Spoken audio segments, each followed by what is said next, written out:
Hi, എല്ലാവർക്കും നമസ്കാരം. ഇന്ന് ഞാൻ എത്തിയിട്ടുള്ളത് പല ആളുകളുടെയും സംശയമാണ്. എന്താണ് ഫ്രീ വിസ?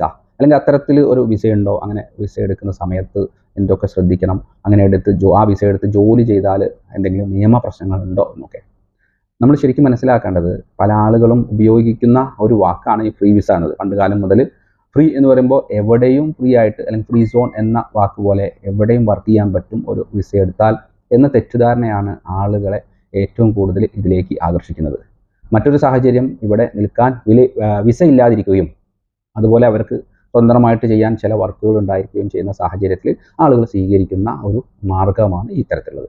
എന്നാൽ അങ്ങനെ നമ്മൾ വിസ സ്വീകരിക്കാൻ നിയമപ്രകാരം പാടില്ല എന്നുള്ളതാണ് യാഥാർത്ഥ്യം. ഒരു സ്ഥലത്ത് വിസ ഇഷ്യൂ ചെയ്ത് കഴിഞ്ഞാൽ അവിടെ തന്നെ ആയിരിക്കണം നിങ്ങൾ ജോലി ചെയ്യേണ്ടത്. അല്ലാത്ത പക്ഷം അവർ അനുവദിച്ചു തരുന്ന NOC വഴി ആ സ്ഥലത്തെ പുതിയ കമ്പനിയിൽ വർക്ക് പെർമിറ്റ് ലേബർ ഡിപ്പാർട്ട്മെൻറ്റിന് ഇഷ്യൂ ചെയ്യപ്പെട്ട ശേഷമാണ് നമുക്ക് ജോലി ചെയ്യാൻ പറ്റുള്ളൂ. അത് പ്രത്യേക സാഹചര്യങ്ങളിൽ മാത്രം.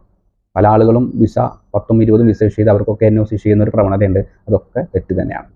പലരും ഇതറിയാതെ സോഷ്യൽ മീഡിയയിൽ പോലെയുള്ള പല പ്രചരണങ്ങളിലൂടെ ഇങ്ങനെ വിസ തട്ടിപ്പിന് ഇരയാവുന്ന ആളുകളുടെ എണ്ണം വർദ്ധിച്ചുകൊണ്ടിരിക്കുകയാണ്. പലരും പണം വാങ്ങി വിസ ലഭിക്കാത്ത സാഹചര്യം, പണം വാങ്ങി വിസ ലഭിച്ച ആളുകൾക്ക് തന്നെ അത് റിന്യൂ ചെയ്യാൻ പറ്റാത്ത, ക്യാൻസൽ ചെയ്യാൻ പറ്റാത്ത, പിന്നെ കോൺടാക്ട് ചെയ്യാൻ പറ്റാത്ത സാഹചര്യമൊക്കെ ഉണ്ട്. അപ്പോൾ ഇങ്ങനെ വിസ നമ്മൾ ഏൽപ്പിക്കുമ്പോൾ വളരെ ജെന്യൂൻ ആയിട്ടുള്ള ആളുകളെ തന്നെ ഏൽപ്പിക്കാൻ ശ്രദ്ധിക്കുക.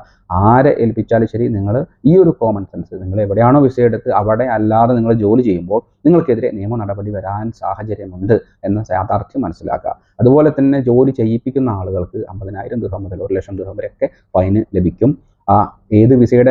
ഏത് കമ്പനിയുടെ വിസയാണോ ആ കമ്പനിക്കും ഫൈൻ ലഭിക്കും. എവിടെയാണോ നിങ്ങൾ ജോലി ചെയ്ത് പിടിക്കപ്പെട്ടതെങ്കിൽ അവർക്കും ഫൈൻ ലഭിക്കും. അതുപോലെ തന്നെ ജോലി ചെയ്ത ആൾക്ക് ഡീപ്പോർട്ടേഷൻ വരെ കിട്ടാൻ സാധ്യതയുണ്ട്.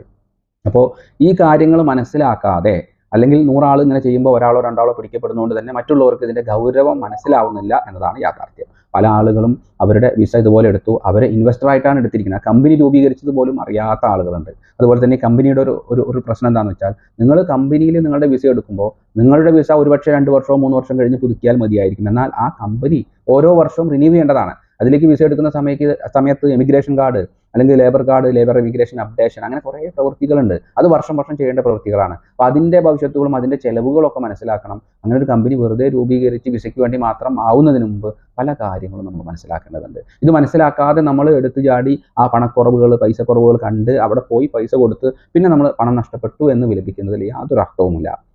നമ്മളുടെ ഒരു പ്രവൃത്തിയിൽ നിങ്ങൾ ബോധവാനാണെങ്കിൽ മാത്രമേ നിങ്ങൾ പറ്റിക്കപ്പെടാതിരിക്കുള്ളൂ. അത് ലോകത്ത് എവിടെയും അങ്ങനെയാണ്. അത് മനസ്സിലാക്കാൻ കഴിയാത്ത ആളുകളുടെ പണം നഷ്ടപ്പെടും. അതിൽ നമ്മൾ വിഷമിച്ചിട്ട് കാര്യമില്ല. അപ്പോൾ ഓക്കെ, നമ്മളെല്ലാവരും ശ്രദ്ധിക്കുക. Okay, by.